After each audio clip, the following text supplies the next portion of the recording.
ये जो डिज़ाइन बनाई गई है, मैं एक बार आपको दिखाने की कोशिश करता हूँ। आप देख सकते हैं कि ये एक छोटा सा ड्राइंग कम डाइनिंग कम किचन है। मतलब ये अगर आप देखें तो 1 2 3 4 5 करीब 9 फीट चौड़ाई है और 22 फीट के करीब में 20 से 22 फीट के आसपास में इसकी लंबाई है। इसी में ड्राइंग रूम भी है, उसी में डाइनिंग रूम भी है और इसी में किचन है। इससे ठीक लगा वो थोड़ा सा एक किचन है, बनाने की कोशिश की गई है। अच्छा खासा प्लेटफॉर्म है, वार्डरोब इन्होंने खुद लगवाई है जिनका ये घर है। ये जो वार्डरोब आप दे रहे हैं, मतलब एक इस छोटा सा कॉम्पैक्ट घर देने की कोशिश की जाती है। तो ये ड्राइंग कम डाइनिंग एरिया दिया जाता है और इसी के बाद एक इसी से लगा हुआ एक बेडरूम होता है। एक छोटा सा बेडरूम है, ऑलमोस्ट उतना ही बड़ा जितना पोर्शन वो था। अच्छा बनाया गया है, प्रयास अच्छा है। जिन लोगों के पास घर नहीं था उनके पास एक घर है, लेकिन क्या चीजें और बेहतर की जा सकती थी वो भी देखना जरूरी है।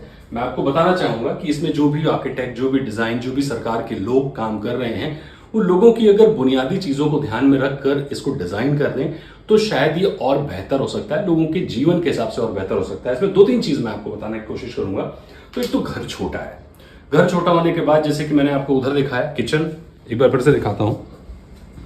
ये जो किचन है, ये किचन ड्राइंग और डाइनिंग लगा हुआ है एक साथ। यानी किचन में आप कुछ भी बनाएंगे, खाना बनाएंगे, चाय बनाएंगे।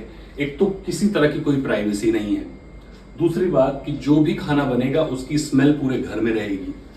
थोड़ा सा पार्टीशन दिया जा सकता था, थोड़ा सा प्रयास किया जा सकता था कि किचन अलग दिखे, ड्राइंग एरिया, डाइनिंग एरिया या आप लिविंग एरिया कह लीजिए वो अलग दिखे। छोटा है लेकिन सुविधाएं दी जा सकती थी, ऐसा नहीं कि नहीं दिया जा सकता था। तो ये किचन थोड़ा सा सेपरेट किया जा सकता था। दूसरी चीज जो एक और मैंने देखी कि अब लोग घर में रहेंगे तो बाथरूम तो बुनियादी चीज है ना, उस बुनियादी चीज को भी बुनियादी सुविधाएं नहीं दी गई हैं। अब आप देखिए कि सुबह उठेंगे, आप ब्रश करेंगे, आप मुंह धोएंगे, हाथ धोएंगे, उसके लिए एक बेसिन होना चाहिए। बाथरूम बनाया गया है लेकिन उसमें बेसिन का कोई इंतजाम नहीं है। एक कमोड लगा दिया गया है और सिर्फ वही कमोड है और एक टैप लगी हुई है, उसके अलावा कुछ नहीं इस बाथरूम में।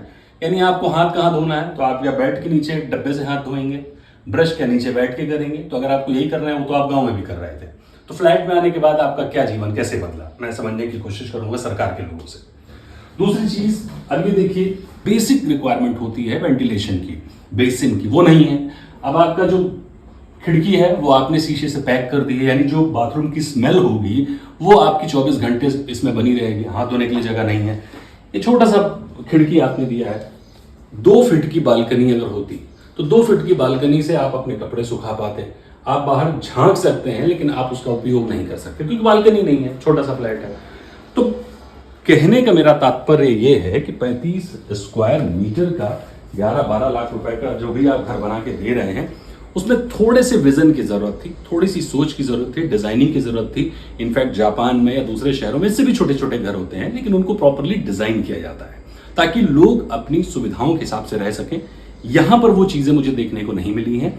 हाँ, सरकार अगर थोड़ा सा, इंजीनियर्स अगर थोड़ा सा अपना इच्छा शक्ति को उपयोग करते, थोड़े से अपनी स्किल्स को उपयोग करते, तो ये छोटा सा घर भी और भी बेहतर हो सकता था। अभी ये सिर्फ एक डिब्बा बनाकर दे दिया गया है लोगों को रहने के लिए।